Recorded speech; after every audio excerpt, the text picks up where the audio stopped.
Hoje aqui em Mateus, no capítulo 5, no verso 10, a gente vê Jesus, depois de dizer felizes são os que têm humus no coração, aqueles que são ensináveis, os que são solidários, os que têm autocontrole, os que têm fome e sede de justiça, os que lutam por uma existência onde todo mundo viva melhor, segundo o padrão da justiça do reino de Deus. Felizes os que têm coração solidário, pronto, vergado na direção do próximo e que ama a Deus no próximo. E que tem uma mente limpa, um olhar limpo, pensamentos cada dia mais higienizados pelo Espírito Santo no íntimo, e que são seres construtores de pontes entre os humanos na terra, são os pacificadores. Aí Jesus chega e introduz um tema do qual quase todo mundo foge apavorado. Ele diz: bem-aventurados ou felizes os perseguidos. É praticamente impossível você encontrar em qualquer propositura filosófica do planeta Terra alguém que tenha dito felizes espiritualmente os perseguidos. A não ser um dono de seita que faz tudo errado, que é marido de todas as mulheres da seita, que humilha todos os homens da seita, e que é pedófilo e controla todas as crianças da seita. E quando as autoridades descobrem, vêm em cima, eles dizem: olha, estamos sendo perseguidos porque nós somos os únicos que praticamos a verdade. Ou, como a gente vê no meio evangélico, não é católico também, mas aqui no meio cristão, do cristianismo ocidental, aonde todas as porcarias do mundo são feitas e praticadas em nome de Deus e de Jesus há quase 2 milênios, quando a sociedade não aguenta mais e diz: chega, a gente não suporta mais, vocês são intragáveis. Como disse Deus através do profeta Isaías. Deus disse: eu não suporto mais vocês, povo que diz: eu sou mais santo do que tu. Vocês são para mim como fumaça nas minhas narinas e nos meus olhos. Ou como Jesus falou à igreja de Laodiceia, uma igreja absolutamente tomada pela arrogância, pela soberba, pelo triunfalismo, pela teologia da prosperidade, pelo culto à riqueza, ao poder que eles tinham amealhado, a tudo isso. Jesus diz a eles o quê? Eu estou a ponto de vomitar vocês da minha boca. A ponto de vomitar, vocês me dão náusea. Muita gente que existe como entes que não são digeríveis pelo estômago do Evangelho. O estômago do Evangelho não te digere. É como engolir uma pedra. É como comer aquilo que o seu ácido gástrico não vai ter o poder de dissolver, que vai empanzinar e empedrar você. E aí eles dizem: nós estamos sendo perseguidos. Passam a vida inteira jogando pedra nos outros, mandando todo mundo para o inferno, acusando, dizendo: nós é que somos os filhos de Deus, os superiores. Quem não frequenta o nosso clube santo, religioso, vai direto para o inferno. Quem não bota dinheiro nessa caixa que Deus deu para essa arca da aliança financeira, chamada de gasofilácio, está perdido, saia daqui. Como há uma quantidade enorme de pastores fazendo isso com aqueles que não têm recurso, às vezes, nem para passagem de ônibus, para chegar lá. E aí o povo vê isso, está na internet.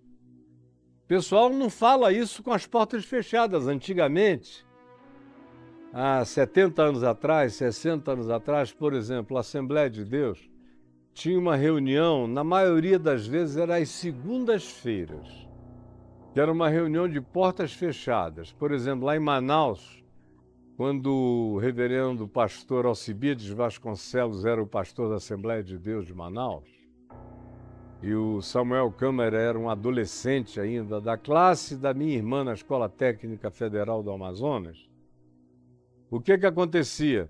Às segundas-feiras ele reunia os obreiros e as pessoas de todas as congregações da Assembleia de Deus na cidade para irem para a ceia do Senhor no templo central, e a porta ficava fechada. Não entrava ninguém que não fosse membro daquela Assembleia de Deus. Ninguém. Porta fechada, ceia do Senhor. E também era a hora em que o pastor fazia as suas pastorais. Ele pronunciava as suas falas exortativas mais graves, coisas desse tipo e desse gênero. Então pessoas de fora não entravam, a porta era fechada. E todo mundo já sabia que às segundas-feiras, só pessoas de dentro que faziam parte, que estavam comprometidas, estavam convidadas a ir. As de fora não, porque era um dia em que eles não iriam evangelizar, não iriam pregar a cruz, o arrependimento, a graça de Deus, nada disso. Era exortação para as pessoas, mas a porta era fechada. Só crente entrava. E aí eles falavam o que eles queriam. Hoje não. Agora, cara, tudo está na internet. A pastora põe um preenchimento de bunda.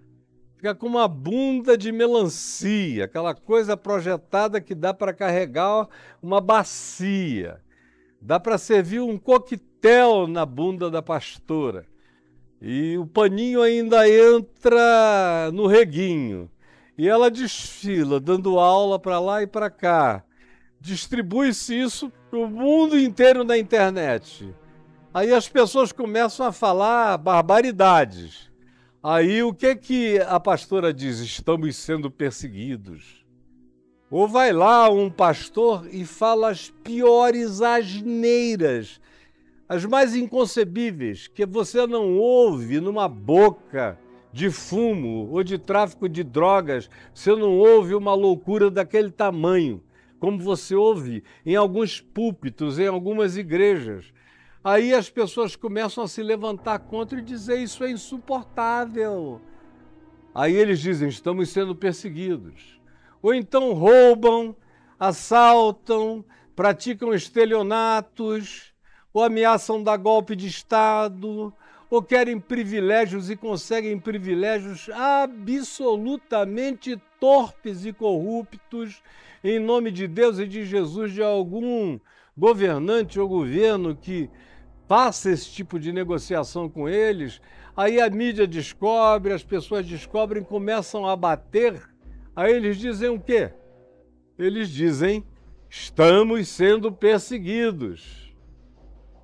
Como a gente viu a ex-primeira-dama domingo passado ou sábado passado, num culto, chorando, dizendo, estamos sendo perseguidos, porque, meu Deus, depois de fazerem 4 anos de baboseira, aí as coisas vão sendo descobertas e vão aparecendo e vão sendo colocadas diante dela e de todos como fato. Aí a pessoa diz que está sendo perseguida pelo mal que praticou, pela idiotice que advogou, por aquilo que era anti-evangelho e se propôs, por aquilo que era uma negação do amor de Deus, conforme manifesto em Jesus.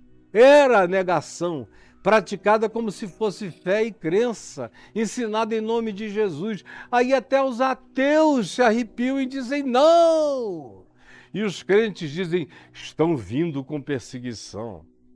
Ora, esse tipo de perseguição é bem-vinda, porque pode ser que você crie vergonha na cara, que você ganhe pudor, que você passe a não ter mais coragem de fazer tanta coisa louca em nome de Deus e de blasfemar do nome de Deus o dia inteiro. E quem blasfema do nome de Deus o dia inteiro? E a sociedade, eu não estou nem falando de uma sociedade cristã, uma sociedade completamente laica e leiga e secular, mas que sabe que aquilo que está sendo dito, feito e praticado é a antítese de todo bom senso, de toda lógica, de toda saúde humana, se levanta contra. E os meios de comunicação também denunciam, eles dizem, estão nos perseguindo. E eu vou fazer 70 anos daqui a um ano e pouco e só ouço isso há 70 anos praticamente, desde criança. A minha avó era protestante, então ela vivia batendo em padre. Falava mal de padre, mal de católico, dizia que os católicos iam para o inferno. Era um negócio horrível, porque a minha avó paterna era católica, muito beata. E a minha avó materna, uma protestante horrorosamente chata. Ela não era chata num convívio comigo ou com os netos. Embora ela não tivesse a mente muito aberta, a gente às vezes padecesse algumas tolices dela, mas nunca nos traumatizou. Mas o que ela colocou de trauma em mim foi vê-la falando mal da minha avó, católica, baiana, de origem francesa, bisavó ou tataravó da Paula Lavigne, mulher do Caetano. Somos da mesma família, do lado paterno, dos Lavigne, baianos, e a minha avó protestante, do interior do Amazonas, dizendo, essa tua avó, Dona Zezé, infelizmente, tão linda, com aqueles olhos azuis, mas vai para o inferno, Caio Fábio, porque é católica. Aí, quando a minha avó, do lado de lá, começou a ouvir isso, começou a fechar o coração, já não gostava mais de encontrar com a minha avó materna. Os filhos dela, incluindo o meu próprio pai, que tinha que conviver com ela lá em casa, de vez em quando tinha que dar uma bronca nela, dizer, pelo amor de Deus, Dona Maria, se a senhora quiser falar essas asneiras, vá para o banheiro e fale sozinha, mas não fale isso na minha presença, nem na presença dos meus filhos, nem na presença da sua filha, que é protestante, mas não é como a senhora. A senhora é horrível. Aí meu pai saía de casa e ela dizia, é outro incrédulo que vai para o inferno. E é por isso que a gente tem que se preparar para a perseguição. Meu Deus, uma perseguição contra pessoas dessa natureza é não apenas natural, mas chega a ser até pedagogicamente bem-vinda para ver se caem em si, se saem do trono de Satanás, aonde vivem acusando os demais, e se convertem ao trono da graça, ao evangelho do amor de Deus, da misericórdia e do perdão, do Deus que em Cristo amou ao mundo de tal maneira que deu seu Filho para que todo aquele que nele crê não pereça, mas tenha vida eterna, e para que todo aquele que mesmo nunca tenha ouvido falar no nome dele, receba a palavra intuitiva que o Espírito Santo sopra e sopra onde quer, mesmo onde ninguém chegou pregando ou informando coisa alguma, que esse também seja coberto por essa graça que abraça o mundo inteiro, a humanidade toda, de tal modo que se você quiser ir para o inferno é uma alternativa, mas você vai ter que se esforçar para chegar lá. Não é tão fácil assim, não. E ele é totalmente diferente, o inferno, do inferno dos crentes. É outra categoria. Quem quiser saber o que eu penso disso, entre aí no portal caifab.net, na lupinha, escreva o que é o inferno, aí você vai ver várias coisas minhas a respeito do inferno como algo no não tempo e que não tem nada a ver com um tempo contínuo, perene, não tem a ver com imortalidade de sofrimento, é outro departamento, não é aqui o caso, demandaria uma certa sofisticação de compreensão para alguns entenderem, eu não estou com esse tempo. O tempo aqui é macários, felizes, os perseguidos por causa da justiça. Não é por causa da injustiça, nem é por causa da arrogância, nem é por causa da mentira, nem é por causa do fanatismo, nem é por causa do triunfalismo, nem é por causa do supremacismo de crenças, não é por causa das catequeses dogmáticas impostas sobre outros, não é por causa do culto ao dinheiro, não é por causa de nenhuma das realidades da mobília, da pocilga, do chiqueiro, que é a mobília espiritual de muitos de vocês. Não. Macários, felizes, espiritualmente prósperos da presença de Deus, os perseguidos por causa da justiça do reino de Deus. Não é porque eles transgrediram contra a justiça. Eu já vi gente que chegou para mim com a maior cara de pau, com a maior safadeza, depois de cometer as piores coisas do mundo. Aí vem, mas pastor, Jesus também disse, bem-aventurados os perseguidos por causa da justiça, a justiça está me perseguindo. Eu disse muito clara e acertadamente, está te perseguindo até pouco, rapaz. Porque se a justiça soubesse de ti o que eu sei de ti, não precisava nem da justiça, bastava eu não ser crente como eu me tornei, que eu te dava uma surra tão feia, que você ia passar o resto da vida engessado, porque você merece o que você está sofrendo, e merece muito mais do que o que você vem padecendo. Não, é bem-aventurados, macários, prósperos, felizes, os que por viverem a justiça, por amarem o que é certo, por optarem pela justiça do reino de Deus, que é feita, a justiça do reino de Deus é feita do fruto do Espírito Santo, de amor, de alegria, de paz, de bondade, de longanimidade, de fidelidade, de mansidão, de domínio próprio. Disso é feita a justiça do reino de Deus, é feita de perdão, é feita da oração que ora por aqueles que nos perseguem e ama até os inimigos. Essa é a justiça do reino de Deus.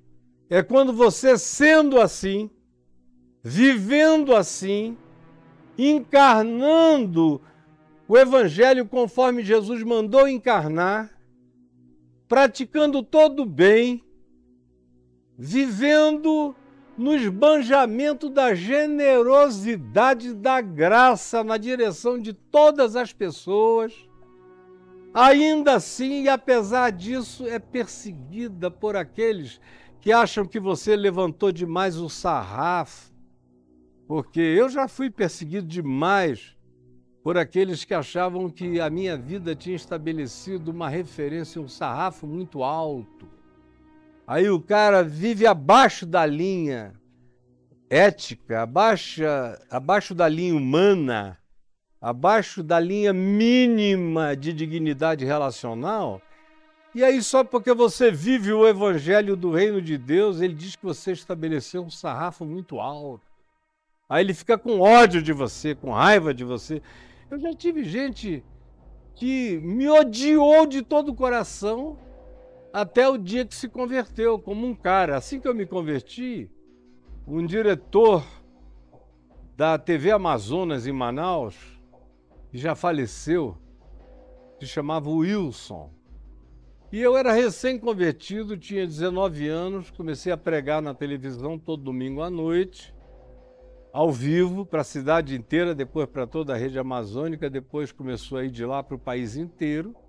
E o cara tinha ódio, porque ele ouvia falar na minha fama de antes de me converter.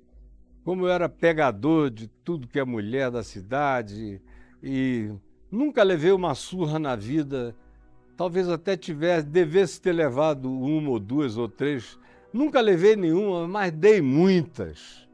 E vivi sob muitas ameaças justificáveis. Por isso eu nunca tive um pingo de autopiedade, nem de autovitimização, nem de coitadismo, porque eu sei que todas as perseguições que eu sofri antes da minha conversão tinham razão de ser. E eu nunca me senti dodói por nada disso, eu não estava fazendo o que era certo. Era justo viver com as implicações, ou até fugir da cidade, como eu tive que escapar, a pedido da Polícia Federal. Quando eu tinha menos de 16 anos de idade, eu já estava nessa situação horrorosa, vivendo lá na minha terra, no iniciozinho dos anos 70, em 1970. Agora, depois que eu conheci o Evangelho, comecei a pregar, esse rapaz da TV Amazonas, da Rede Amazônica de Televisão, o Wilson, me viu pregando da noite para o dia, ele não conseguia entender, esse cara estava um ano atrás fazendo todas as barbaridades do mundo, e agora o dono da TV, o doutor Felipe Dal, deu um horário de graça para ele, num horário nobre, de 6h30 da tarde às 7 horas da noite, cidade inteira está ouvindo esse cara, ele tinha ódio, ele babava de raiva, ele passava por mim, ele me chamava de todos os palavrões do mundo. Era uma tentação danada, porque eu sabia que se eu perdesse a cabeça só um pouquinho, eu quebrava ele todinho. O que sobrava em mim de técnica de luta, faltava nele. Ele só era grande e tinha alguma força, era um pouco maior do que eu, mas o que eu tinha em mim, podia botar 3 dele que eu atropelava. E eu me segurando. E ele me maltratando, me maltratando, me maltratando, me maltratou um ano inteiro, todo dia. E eu ia lá todo dia, era todo dia a mesma coisa. Todo domingo, antes de eu começar a pregar, ele abria a porta e me chamava, seu filho disso, daquilo, daquilo outro. Aí o outro dizia no ar. Aí eu, com aquele monte de impropérios contra mim, pregava o evangelho da graça de Deus.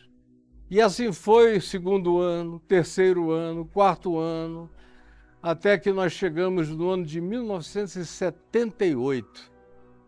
E ele com ódio de mim. Esse é um dos muitos outros que tinham ódio semelhante. Agora, era por causa do sarrafo. Porque eu tinha me convertido e agora estava vivendo com um sarrafo muito alto, muito elevado. Os princípios do reino de Deus, e o cara não suportava. Até que um dia, ele ficou muito doente, e começou a morrer. E alguém lá na televisão me disse, olha, o Wilson está mal, está morrendo. Ele era um grande técnico, um cara genial do ponto de vista de tecnologia. Aí eu pedi o endereço dele e apareci na casa dele. Ele levou um susto, ficou pálido, lívido, esquálido, me olhando. E eu falei, eu sei que você me odeia, mas eu vim aqui te curar em nome de Jesus. E você vai se levantar da sua doença. Ele ficou me olhando. Falei, você não tem fé, não precisa, eu creio por mim e por ti. E eu recebi graça e autoridade de Jesus para te levantar dessa cama hoje, em nome de Jesus. E botei a mão sobre ele, o ungi com óleo, e o levantei da cama em nome de Jesus, e o levei para trabalhar. Ele nunca mais voltou para a cama, se apaixonou por mim, passou o resto da vida meu discípulo, carregando um amor enorme, e parou de me perseguir. Porque a perseguição não tinha nada a ver com injustiça da minha parte agora. Tinha a ver com os dramas dele, com o meu passado e com o fato de que ele não podia entender que um cara tão fora de todos os padrões antes, agora vivesse com um sarrafo tão elevado como o sarrafo que eu estava, que eu tinha levantado como prática para a minha vida, para a minha existência.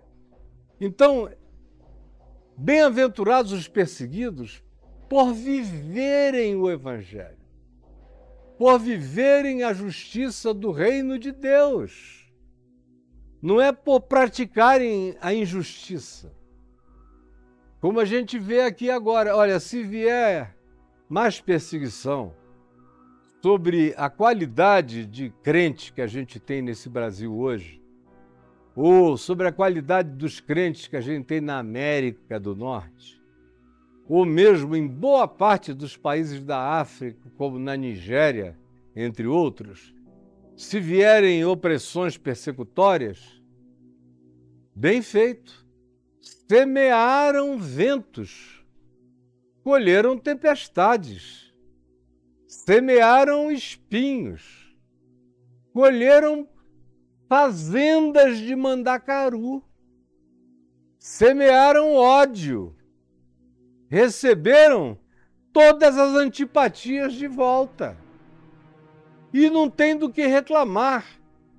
A única coisa que lhes sobra seria se converter no pó e na cinza, mas não são humildes de espírito, não são ensináveis, não são quebrantáveis, se tornaram empedrados, se tornaram pessoas cristalizadas de tão duras, é um coração de pedra que carregam no coração, então vão continuar se achando cheios de razão, e se a perseguição vier, virá de maneira justa e adequada. Porque o que Jesus está ensinando é que são bem-aventurados os que são perseguidos pela prática, pela encarnação, pela vivência do reino de Deus.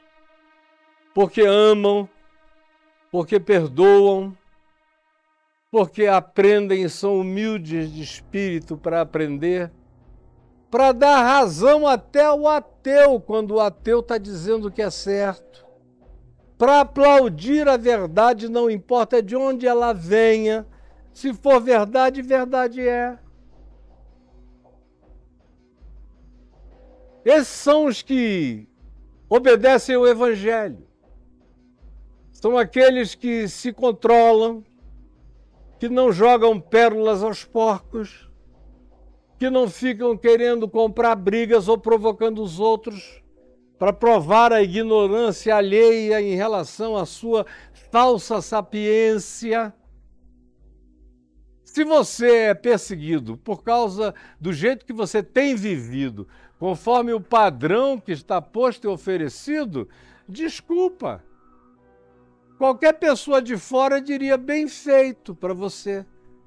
Porque é o mínimo que você pode receber, seria muito injusto se gente tão perversa, do jeito que a maioria dos cristãos se tornaram, na prática do não-evangelho, em nome de um Cristo que parece com o diabo, não fossem perseguidos ou rejeitados, alguma coisa estava horrivelmente endiabrada no planeta todo, é porque todo mundo já tinha se convertido ao inferno dos crentes.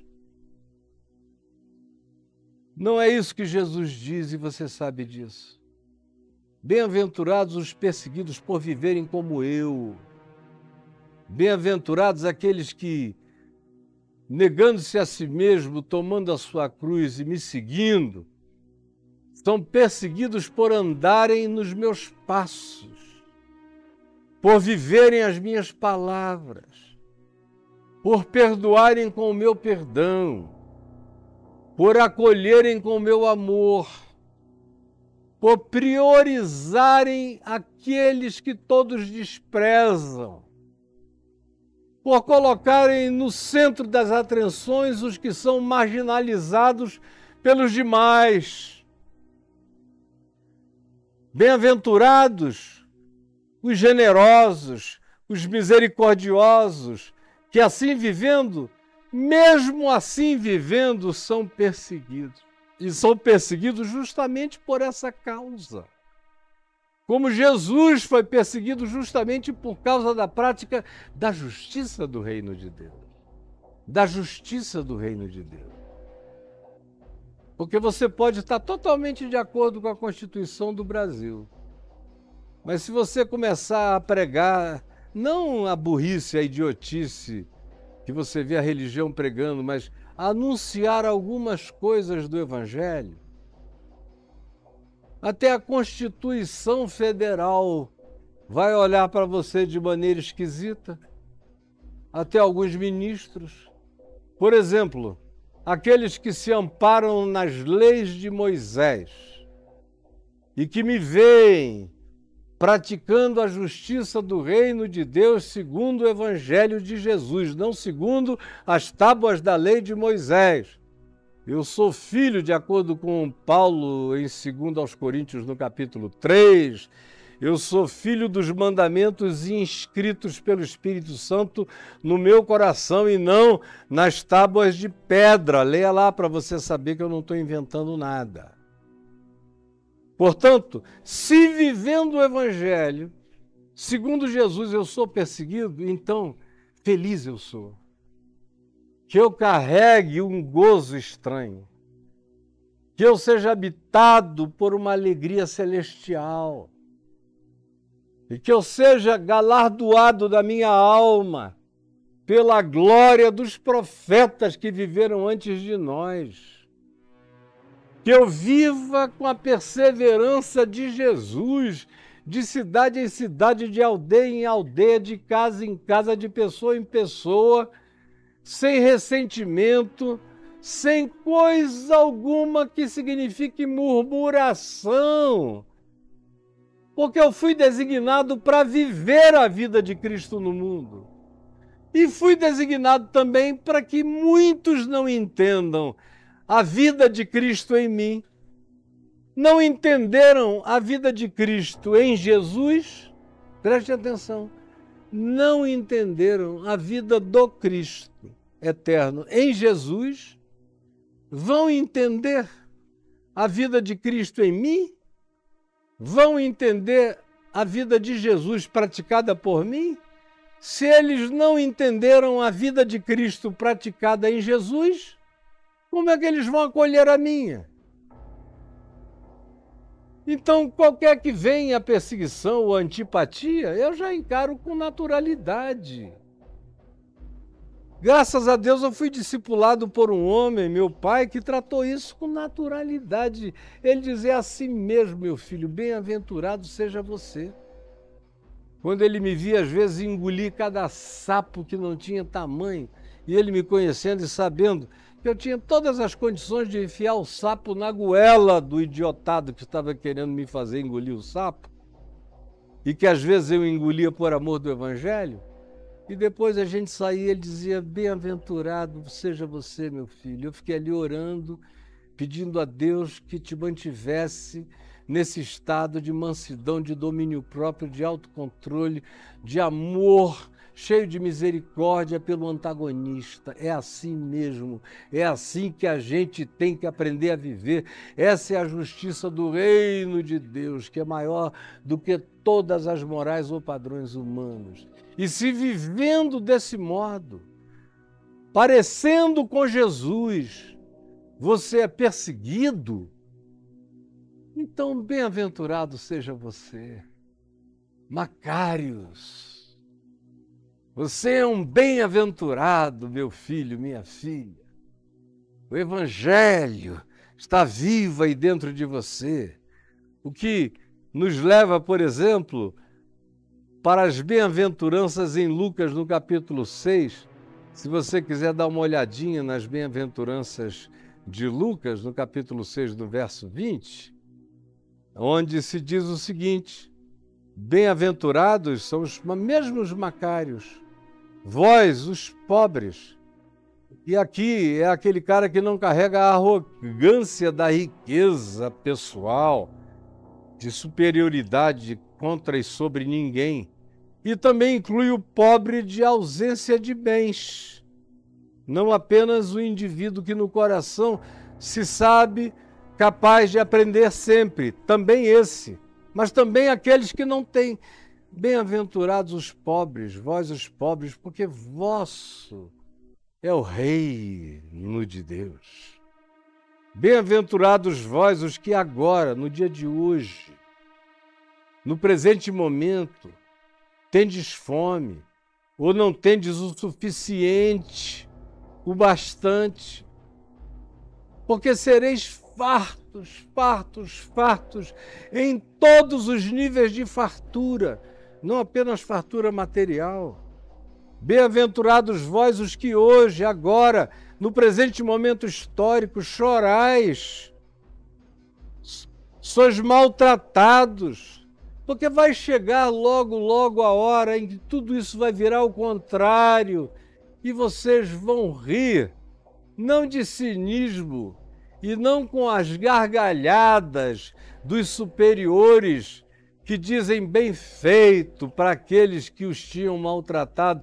Vocês vão rir o riso de Sara, o sorriso daquele que ficou grávido da graça de Deus quando não podia nem imaginar. Esse é o riso que vai possuir vocês. Bem-aventurados sois quando os homens vos odiarem. Às vezes eu ouço pessoas que me dizem: Caio, impressionante, como você era o cara mais amado do Brasil. E eu sei que eu fui provavelmente um dos seres humanos mais amados deste país, dentro e fora da igreja, durante uns quase 30 anos. E sei que depois de 98 eu me tornei odiado por muita gente, não por todos. Graças a Deus tem milhões que me amam e muito, e me respeitam demais. Mas tem alguns, não de fora da igreja. De fora da igreja eu não encontro ninguém que não me ame. De fora da igreja todo mundo vem me parabenizar, me beijar, dizer que aprendeu Deus comigo, aos milhares e milhares. Agora, dentro da igreja, conquanto haja aqueles que me amem, que continuem a me amar e outros novos que me amam, tem uma quantidade enorme que não sabe nem por que me odeia.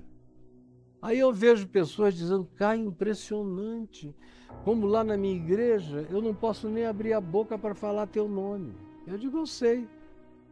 Até o teu pastor que prega o que ouve de mim, ele nunca diz que é de mim que ele aprendeu, que ele está aprendendo desde que ele era criança comigo. Ele me esconde de todo mundo, porque ele tem medo de, se ele mencionar o fato de que ele aprendeu isso comigo, ele venha também a ser odiado como eu sou odiado. E como ele não tem um compromisso com o Evangelho, mas só com a imagem dele e com a média ponderada dos prazeres a ele relacionados, ele prefere esconder a fonte que gerou aquela compreensão hoje para o entendimento dele. Então, se sintam bem-aventurados, saibam-se bem-aventurados, ou mesmo que vocês não se sintam, não é para se sentir, é para crer, é para tomar posse pela fé do fato de que vocês são bem-aventurados. Porque os homens estão odiando vocês, porque vocês estão vivendo as coisas verdadeiras do Evangelho. Quando você vive o amor de Deus e é odiado, bem-aventurado seja você. Quando você vive a graça de Deus, mas os homens expulsam você da companhia deles, fogem de você, não quero você, não aceito você. Nesse púlpito ele não prega, aqui ele não entra, ou faz tudo o que fizeram com os profetas ou com os apóstolos, ou com Jesus. Jesus diz: felizes são todos os que, vivendo o amor de Deus na prática, são marginalizados por essas pessoas. Bem-aventurados sejam vocês, porque vocês estão sendo injuriados e rejeitados por causa do nome digno que vocês encarnam, que é o nome do Cristo, o nome do Filho do Homem. Regozijem-se, porque grande é o vosso galardão nos céus. Ou se você for a Pedro, abra aqui, por favor, Pedro. Se você quiser, no capítulo 3 de Pedro, e vale a pena a gente ler do verso 13 em diante, aqui no capítulo 3 da primeira epístola de Pedro, onde se diz: ora, quem é que vos há de maltratar, se fordes zelosos do que é bom? É uma pergunta retórica, embora Pedro mesmo saiba que a resposta é muita gente ainda. Mesmo você só fazendo o que é bom, você vai ser maltratado por muita gente, não por todos. E Pedro sabia a resposta porque Jesus só fez o que era bom. E proporcionalmente ninguém foi mais maltratado do que ele. Então a resposta, Pedro, é depende. Depende de quem vem contra mim, depende do observador. Aí Pedro corrige a pergunta retórica e a relativiza dizendo: mas, ou todavia, ainda que venhais a sofrer por causa da justiça, e justiça que é sinônimo de evangelho, não é de legalismo, de judicialismo, nem de leis, nem de morais, é a justiça do reino de Deus, que excede em muito a dos escribas e fariseus. É outra categoria, é a justiça da prática do amor. Então, mesmo que vocês venham a ser assim perseguidos por viverem a justiça do evangelho, bem-aventurados, macários sois vós. Não vos amedronteis. Preste atenção. Preste atenção. Não vos amedronteis. Não botem um galho dentro, não encolham-se, não calem-se. De modo algum não vos amedronteis. Portanto, com as suas ameaças, nem fiqueis alarmados, escandalizados, chocados. Porque se você vive segundo Jesus, Paulo diz, escrevendo a Timóteo, preste atenção, todos quantos querem viver justa e piedosamente em Cristo Jesus serão perseguidos. Com a justiça do reino de Deus e com a piedade do amor de Deus, segundo o evangelho da graça e do perdão.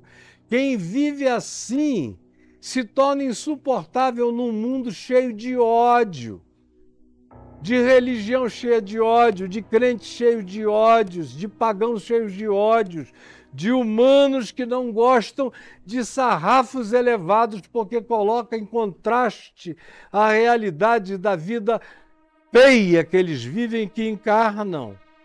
Portanto, não vos atemorizeis, nem fiquem alarmados, nem se choquem, nem se escandalizem, antes pelo contrário. Santificai a Cristo como Senhor em vossos corações, obedecendo o Evangelho sem medo, estando sempre preparados para responder a todo aquele que vos pedir razão da esperança que há em vós, fazendo-o todavia, não com arrogância, mas ao contrário, com mansidão e temor. Com mansidão e temor, com humildade. Com mansidão e temor. Coisa linda. Com boa consciência. Sem acusação nenhuma na consciência, sabendo que vocês estão vivendo com a mente limpa, os olhos limpos, a vida limpa, com os sentimentos limpos, com boa consciência, para com todos, na presença de Deus, de modo que naquilo em que eles falam contra vós outros, falam mal de vós, inventam mentiras sobre vocês, eles fiquem envergonhados. Eles fiquem envergonhados, sim, os que difamam o vosso bom procedimento em Cristo Jesus, porque se for da vontade de Deus, é melhor, é muito melhor que sofrais por praticardes o que é bom, do que por praticardes o que é mal. Obviamente, é o que Jesus está ensinando na simplicidade absurda do significado do que seja ser feliz, do que seja ser próspero em Deus, em Cristo Jesus, o nosso Senhor. Olha bem aqui para mim. Os melhores momentos da chamada igreja visível, historicamente objeto de narrativa, historicamente constatável, os melhores momentos dela foram os momentos em que ela sofreu perseguição perversa.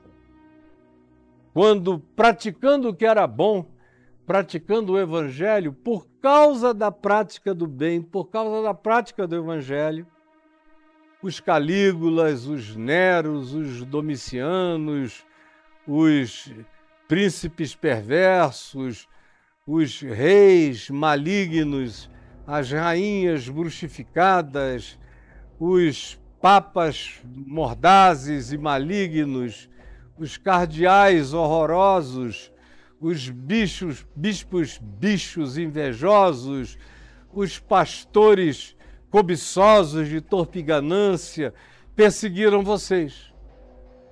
Quando vocês são perseguidos injustamente, esse é o momento de maior glória para vocês.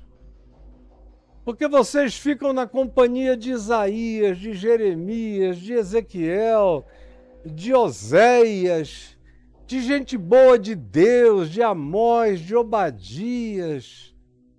Ficam na companhia de Pedro, de Paulo, de João, de Tiago decapitado. Ficam na companhia de Cristo Jesus. Agora, a maior parte das vezes que a igreja foi perseguida, ela foi perseguida com razão de ser. Foi perseguida por causa da sua maldade, do seu abuso, do seu estelionato, da sua corrupção, da sua perversão. E aí eles ficam chorando, dizendo, estão nos perseguindo. Raramente nós somos perseguidos pela prática do bem. Agora, pela prática do mal, é bom que sejamos perseguidos, para ver se no meio disso alguém cria vergonha na cara, alguém acorda, alguém vira humilde de espírito e aprende alguma coisa. Mas se for pela prática do Evangelho, assuma, abrace a sua bem-aventurança. Abrace a justiça do reino de Deus. E fique sabendo que você já é um ser habitado pelo reino dos céus. O trono da glória está plantado em você. O reino de Deus, que não vem com visível aparência, não é manifestado como uma torre de Dubai. Não, é uma construção abstrata no coração. Estará erguido indestrutivelmente no coração de vocês. Aqui no Instagram acabou, mas eu prossigo com você aqui no YouTube, na nossa plataforma, no Papo de Graça. O reino de Deus, o reino dos céus, está dentro de você. Por fora você pode não ter nada. Podem despojar você de tudo, mas você é o ser humano mais rico do pedaço, de qualquer pedaço. Senhor Jesus, eu estou aqui como uma criança, falando com crianças, dizendo o óbvio, segundo o Evangelho, o óbvio de Jesus, o óbvio de Cristo Jesus, o óbvio de Pedro, o óbvio de Paulo, o óbvio de Isaías, de Jeremias, de Ezequiel. Eu estou dizendo o óbvio daqueles que andaram contigo e aceitaram todas as consequências. Mas é um óbvio praticado por muito pouca gente. Não que eles não entendam, mas infelizmente é porque no coração empedernido não querem acolher. E porque na covardia, na falta de fé varonil, tenaz e perseverante, não perseveram no Evangelho contra tudo, contra todos, ou contra todo medo, perigo, ameaça ou torpor, mas não se vergam por medo algum ante ninguém, porque já carregam em si a glória de serem habitados pelo reino de Deus, pela presença do Cristo eterno morando em mim, colocando a luz de Deus na minha face, o brilho da glória de Deus nos meus olhos. Por favor, ajuda-nos a entendermos isto e a querermos isto e a ambicionarmos isto para as nossas vidas.